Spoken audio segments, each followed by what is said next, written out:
Hey folks, Greg here. Welcome back to eczemahealing.org, the channel that is all about permanent and natural eczema healing, eczema reversal. We're trying to uproot this thing. We're not interested in steroids or creams or quick fixes.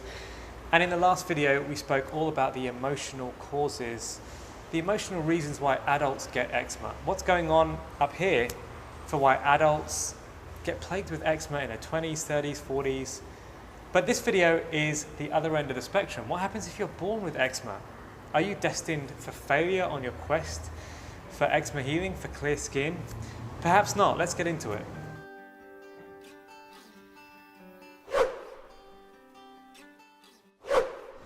I mentioned in that last video that if you're born with eczema, things are going to be a little bit more complicated for you. You might have to work a little bit smarter or harder if you're going to reverse this condition. Why? Well, firstly, if you're born with a condition, it's kind of like you're starting with less than zero. You're demonstrating a really strong genetic disposition for the condition. So it stands to reason that your body is tending towards eczema more than somebody who wasn't born with it and has developed it later on in life. With that being said though, the main difference between those who are born with eczema and those who develop eczema later on in life is actually all in the mind, and we're going to get into that shortly. As unfair as it seems that you might have to work harder than somebody else to reverse your condition, try not to think of it as too much of a negative. Try not to think of it as like, you've been dealt a bad hand in life. Try to think of it more as you have this opportunity to make some really positive lifestyle changes. And if you do make those changes, the chances are you'll be protecting yourself from other conditions that you may get later on in life. It is definitely an advantage, especially if you're a little bit younger, to have this condition now that's telling you, hey, your body's at some kind of imbalance. You can do something about it. And if you do take action now and you help your eczema symptoms, as a result of that, you might prevent other conditions that may have befallen you later on in life. Everybody has their weaknesses, and your weakness might be more obvious because you've got eczema, it's visible to others, but it's still not as bad as if you've got a heart condition that other people can't see. It's not as life-threatening. And studies have shown that the acts of our forebears, the lifestyle choices of our forebears, those that came before us, are passed down from generation to generation. And sometimes they're expressed even more in the subsequent generations. So this explains why perhaps you might have a grandfather that smoked his whole life, never got sick, had perfect skin, and died a peaceful old age, and you're sitting there with eczema. So does this mean that the eczema that you have now is the responsibility and the fault of those that came before you, like your grandparents and your parents? Well, yeah, actually, it does. But only partly. The rest of it is all down to the decisions that you make now and what you do with that information.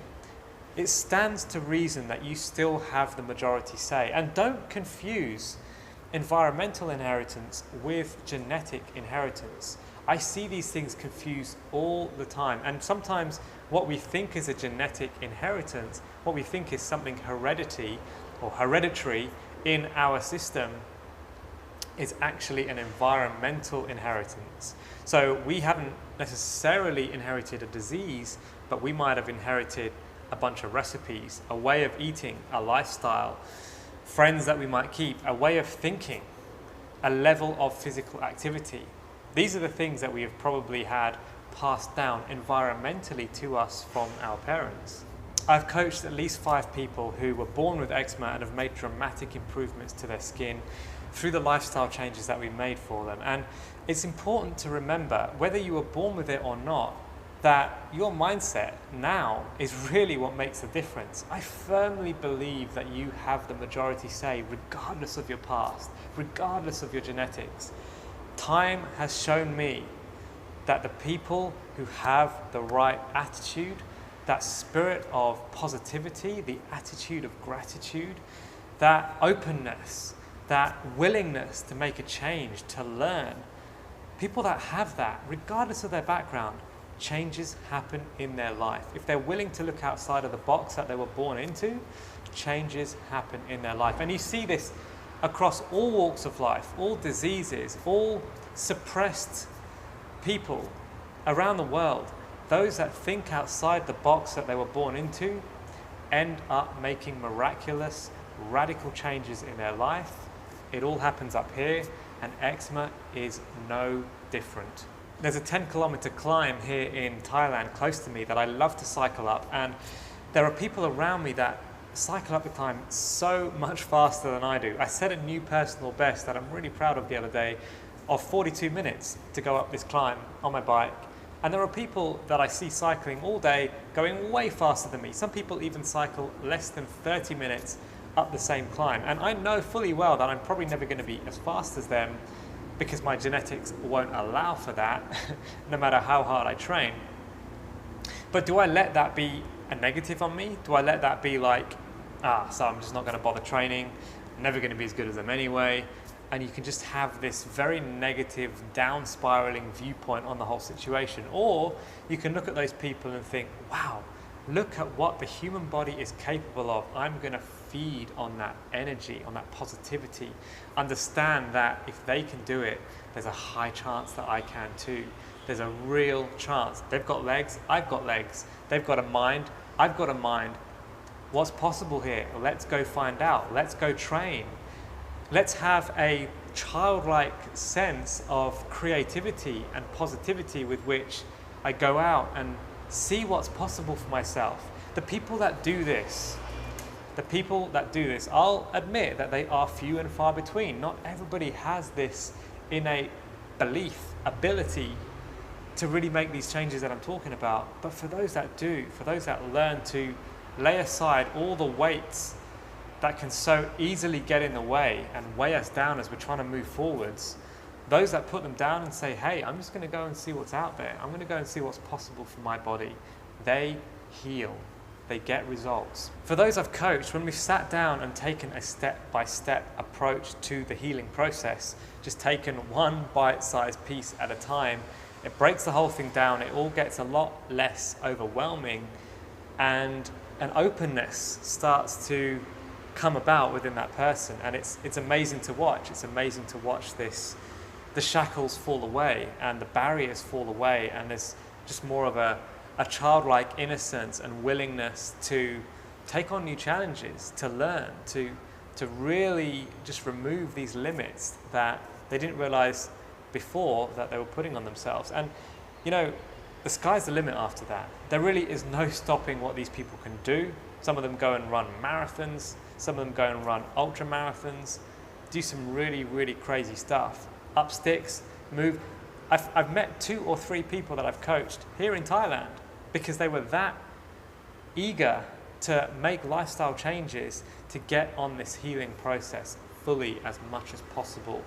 They actually up sticks and moved to Thailand to get in amongst the fruit, the better weather, the better humidity, all of those things that are conducive to this healing process. So let's wrap it up. In summary, what am I saying here? Well, the main difference between those who are born with eczema and those who develop it later on in life, the reason why those who develop it later on in life heal more readily, is because their mind is ready to accept the difference. That is what it is. I promise you, they hold a residual belief that they can make a change. If you've never had clear skin in your life, how are you going to know what that looks like? It's like trying to tell a blind man that you can see. If they were born blind, they're probably not as eager to see as someone who lost their sight later on in life. Say you only lost your sight last month, you're still going to have every hope that you can get it back. And that's the main difference in these people that only developed it later on in life. They still have the memory of what it was like to have clear, beautiful skin, and they've got that driving. It's like a constant vision board there at the back of the mind, driving them forwards, knowing that they can make a difference. And if you, as somebody who was born with the condition, can learn from these people who developed it later on in life, you can learn to have that residual belief as well.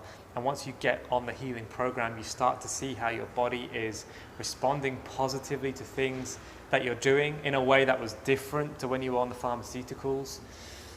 It just starts to sink in. You start to believe in the process. You start to regain your connection with Mother Nature. and you start to realize, man, this thing is possible. I can really make a big difference here. Let's leave it there for now. If you've got any more questions, please post them in the comments down below. And if you are not on the Facebook group yet, the Eczema Healing Community, this is your opportunity to be in direct communication with other people who are in the same boat as you, as well as me. If you've got questions for me, I'm pretty active on that group as well. And so we can get a little bit of dialogue going. The best thing to do, if you're in a situation where you're really lost right now, you're all at sea, get over into the Eczema Healing Community on Facebook and post a photograph of where you are right now. And I promise you, the replies will come flooding in. You will no longer feel alone. You will no longer feel out of ideas. You will be inundated with ideas. For some reason, photos just work really well. People can relate to you. I mean, that's why I love video. That's why I love photo, because it's just so much more relatable than a text style medium. Anyway, I'm rambling. I'll see you all in the next video.